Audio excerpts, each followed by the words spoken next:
facing the question of death. Every human being, no matter where they are born or what they believe, eventually comes face to face with the mystery of death. Sometimes it arrives with the loss of someone we love, sometimes with the slow decline of illness, sometimes in the quiet thought that slips in at night when the mind refuses to settle. The question itself is disarmingly simple, yet it carries a weight that generations of culture, philosophy, and religion have struggled to hold. What happens when this life ends? For many of us, the instinct is to turn away. We push death out of sight, cover it with entertainment, or soften it with polite phrases. Modern life often shelters us from the visible signs of impermanence. Yet death returns in the silence of grief or the sudden reminder of our own fragility. Ancient traditions were more direct. In India, monks meditated in charnel grounds to see the truth of the body's fate. In Greece, philosophers taught that wisdom begins with the acceptance of mortality. In Africa, elders told stories of ancestors walking beside the living, reminding communities that death was not exile, but continuity. The Buddhist tradition has always treated death not as taboo, but as essential contemplation. To remember death is not to wallow in fear. It is to sharpen clarity. It is considered one of the most important practices, a mirror that reflects impermanence, and a doorway that opens into wisdom. When the Buddha spoke to his disciples, he urged them to keep death close in mind. He did not want them to despair, but to live with greater vitality. He compared life to a drop of dew on a blade of grass, shining briefly in the morning sun before it disappears. Such images are not meant to depress, but to awaken us to urgency. Reflection on death strips away illusions so that living becomes more deliberate, more compassionate, and more awake. The practice of maranasati, mindfulness of death, is not a teaching for monks alone. It is a practice for anyone who wants to live honestly. It reminds us that every breath is borrowed, that possessions cannot be carried, and that love and wisdom are the only treasures that endure through their influence. To remember death is to let life become luminous with meaning. The moment of dying and continuity. In Buddhist thought, death is not the abrupt end of being, as if a lamp were suddenly blown out. It is a process, a transition, a shifting of conditions. The body weakens, the senses lose sharpness, the elements return to balance, and yet the stream of consciousness is not said to vanish. It continues, carried by the force of past actions and intentions, like a river whose surface ripples change but whose current still flows. The Buddha rejected the idea of a permanent soul, unchanging essence sealed inside the body. He also rejected the notion that death is complete annihilation. Instead, he described continuity without identity. Consciousness is like a flame passed from one candle to another. The light continues, but no particle of fire is transferred. It is a process without a fixed self, unfolding without permanence. Modern science has begun to notice surprising phenomena at this threshold. Researchers studying people near death have reported sudden surges of organized brain activity, bursts of gamma waves linked with vivid awareness and memory recall. These appear just as circulation fades. Scientists do not claim this proves consciousness persists, but the findings challenge the idea that dying is only a silent fade. Other studies, like the AWARE projects on cardiac arrest, show that some patients recall clear perceptions during periods when their brains should have been inactive. Monitors occasionally detect organized brain signals in those moments. These findings are tentative, but they invite humility. They suggest the border between life and death is more intricate than once assumed. Tibetan Buddhists describe tukdam, a state in which advanced meditators remain in deep absorption even after clinical death. Bodies sometimes remain fresh longer than expected, while no ordinary brain activity is detected. Researchers have not explained this phenomenon, but they record it carefully. For Buddhists, it is another reminder that dying is a process, not a single event. Even in ordinary lives, the process of dying can reveal unexpected clarity. Families often describe how a person who seemed deeply unconscious suddenly speaks coherently, offering words of reconciliation or blessing before passing away.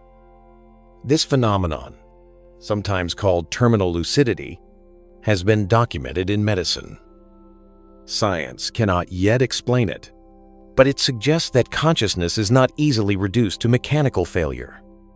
For Buddhists, it is another sign that mind and body untangle gradually, and that the moment of death is richer than it first appears. These glimpses, ancient and modern, spiritual and scientific, do not prove survival in the way religions sometimes promise.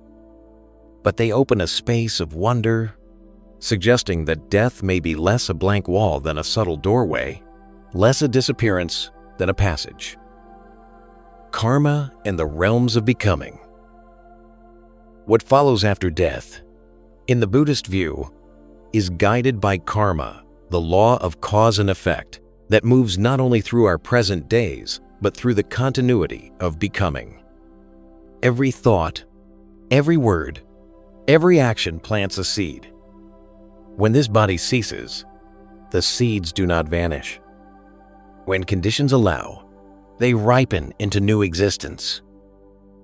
The teachings describe realms of rebirth, states of joy and clarity, states of confusion and pain.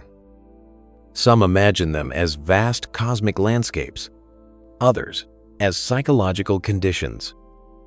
The Buddha pointed out that we already experience these realms in daily life. A mind consumed by anger burns in its own fire. A heart practicing generosity glows with its own heaven. The afterlife is not wholly separate from life now. It is the continuation of tendencies we nurture. Western religions often speak of a single afterlife: heaven, hell, or judgment. Buddhism instead sees an ongoing cycle, countless turnings of the wheel. Modern psychology provides a bridge by showing how the mind creates entire worlds of meaning, how habits and memories shape perception until we live inside our own constructed realms. What Buddhism calls rebirth can be seen even now in the way the mind clings, releases, and recreates itself moment by moment. Medical observations echo this fluidity. Terminal lucidity, where clarity briefly returns after long decline, reminds us that states of mind are not fixed. Consciousness can rearrange even at the threshold of death. This is not unlike the Buddhist teaching that realms, whether luminous or painful, are conditioned and impermanent, shifting according to causes. Karma, then, is not fate written in stone. It is a responsibility unfolding. Like a field, whatever seeds are planted bitter or sweet, those are the fruits that grow. Past planting ripens, but new seeds are always being sown. Death does not cancel karma, nor does it erase possibility. It carries forward the momentum of causes, while also opening the ground for transformation. For this reason, Buddhists often describe death as both ending and beginning. It is the closing of one chapter and the opening of another. It is not punishment, nor reward, nor empty chance, but the flowering of causes already moving. And yet, in each present moment, even now, even here, we are planting new seeds. Death is not the only place where karma matters. Life itself, with every gesture and every thought, is the field where futures are being shaped. The human opportunity and the teaching of impermanence.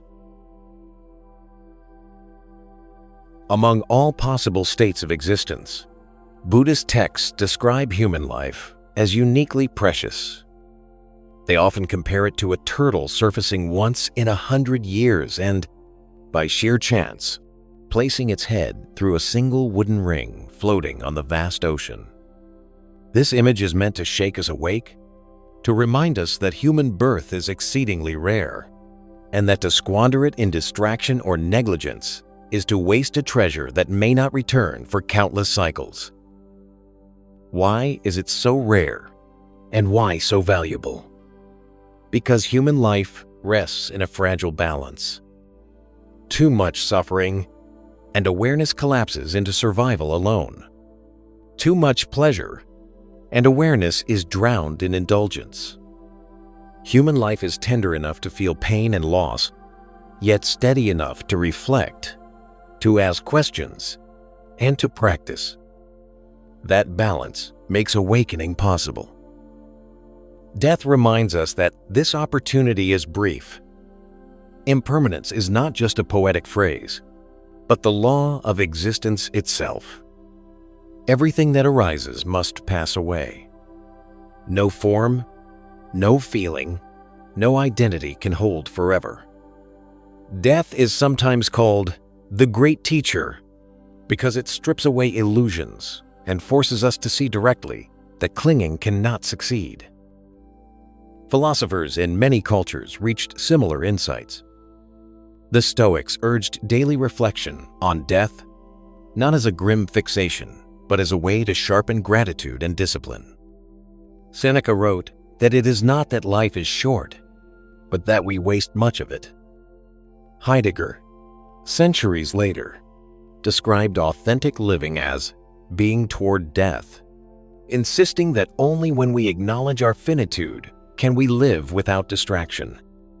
Camus, in Wrestling with the Absurd, argued that the recognition of mortality is not the end of meaning but its beginning, because it forces us to live more deliberately. Other traditions also honor impermanence. Native American rituals often invoke ancestors, showing that death does not sever relationship but transforms it. African wisdom speaks of the living dead, those remembered by name, who remain part of the community until memory itself fades. These reflections echo the Buddhist insight.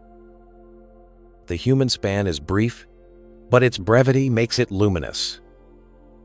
Modern psychology confirms this. Research on mortality awareness shows that when people reflect honestly on death, they often clarify their values, prioritize relationships, and live with greater purpose. The knowledge of death can provoke fear, but it can also inspire courage. It can dissolve petty concerns and open space for gratitude. To be born human, then, is to hold a rare chance. To live with death in view is not to dwell in despair, but to use the fragility of time as fuel for compassion and clarity. Awakening beyond death. For the Buddha, the deepest answer to the question of death was not speculation about heaven or hell, nor the promise of reunion or punishment. The deepest answer was awakening itself. He spoke of nirvana not as a place and not as a realm, but as the cooling of the fires of greed, hatred, and illusion. When these fires are extinguished, the cycle of birth and death loses its grip. The Buddha did not describe nirvana with dogmatic definitions. Instead, he offered metaphors, each pointing but never enclosing the truth. Nirvana is like a flame that goes out when the oil is gone. Nirvana is like a traveler who finally sets down a heavy burden after a long road.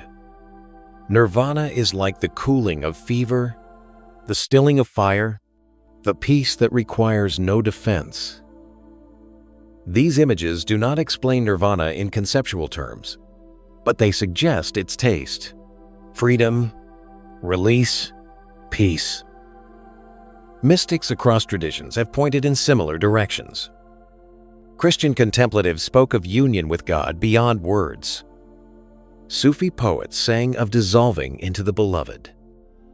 Taoist sages hinted at a return to the nameless source. Even science, despite its tools and measurements, admits that consciousness remains one of its greatest mysteries. There is no final consensus about how awareness arises, much less where it goes when the body ceases. This overlaps science admitting its limits. Mystics, speaking in metaphors, reminds us that awakening is not about conquering death with theories, but about discovering freedom already present. The Buddha insisted that nirvana can be tasted in this life, in the cooling of craving, in the dissolving of anger, in the clarity of a mind no longer chained to illusion. Awakening is not escape, but release. It is not erasure, but realization. To awaken, then, is to meet death with a mind that is not clinging. Death still arrives, as it must, but it no longer terrifies. The fire has already cooled. Living with death in view. So what happens after we die? From the Buddhist perspective, conditions continue, shaped by karma, unfolding into realms of becoming. From the deeper perspective of awakening, there is freedom from the cycle altogether. Yet the more urgent question is not about tomorrow, but about today. How does remembering death change the way we live right now? To live with death in view softens pride, weakens greed, and cools anger. It clears the fog of trivial concerns and makes gratitude more immediate. It makes compassion more natural. When we live with death in view, life itself shines more brightly. We give while we can. We forgive while we can. We love while we can. Modern research suggests similar truths. Studies of people who undergo near-death experiences often report profound changes afterward. A reduced fear of death, a greater sense of purpose, and a deeper compassion for others. Clinical trials using carefully guided psychedelic therapy in patients with terminal illness have shown comparable results. Less anxiety, more acceptance, and a lasting sense of meaning. Scientists explain these experiences cautiously, but their impact is undeniable. When the tight grip of self is loosened, fear also loosens, and gratitude and compassion grow stronger. This aligns with the Buddha's teaching. When clinging relaxes, fear relaxes. When the self is no longer defended like a fortress, the heart finds room to connect. Death, then, is not only an ending, but also a teacher. It teaches us to hold lightly, to care deeply, and to live fully. In Buddhist practice, there are meditations that invite us to visualize our own death, not to shock, but to prepare. To imagine the body dissolving into elements, to feel the breath grow shallow, to let the mind release. These contemplations are not meant to frighten, but to free. They train us to meet death, not as an enemy, but as a natural unfolding. Philosophers, too, saw this. Montaigne wrote that to practice philosophy is to learn how to die. Epicurus taught that death is nothing to us, for when we are, death is not, and when death is, we are not. Even if we disagree with his conclusion, the intent is clear: to remove terror, to restore peace. Living with death in view also transforms how we relate to others. Knowing that life is brief, we choose kindness over cruelty, reconciliation over resentment.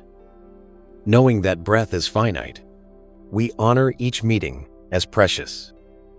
Death awareness does not diminish life. It sanctifies it. The end of life is certain, but the way we meet it is not fixed. We can meet it with fear or with wisdom. We can cling desperately or release gently. And in that release, the Buddha assures us there is a freedom deeper than death itself. When we ask what happens after we die, we are asking both about continuity and about meaning. Buddhism answers with karma. Conditions continue, seeds ripen, becoming unfolds. It also answers with awakening, the possibility of freedom from the cycle, the peace of nirvana. And perhaps most practically, it answers with practice, to remember death so that life becomes urgent, kind, and luminous. The question of death may never be solved like an equation, but it can be lived as a practice. Gratitude for the causes that brought us here. Responsibility for the seeds we plant now. Clarity that each breath is a beginning. Death is not only an end, it is also a teacher, showing us how to live.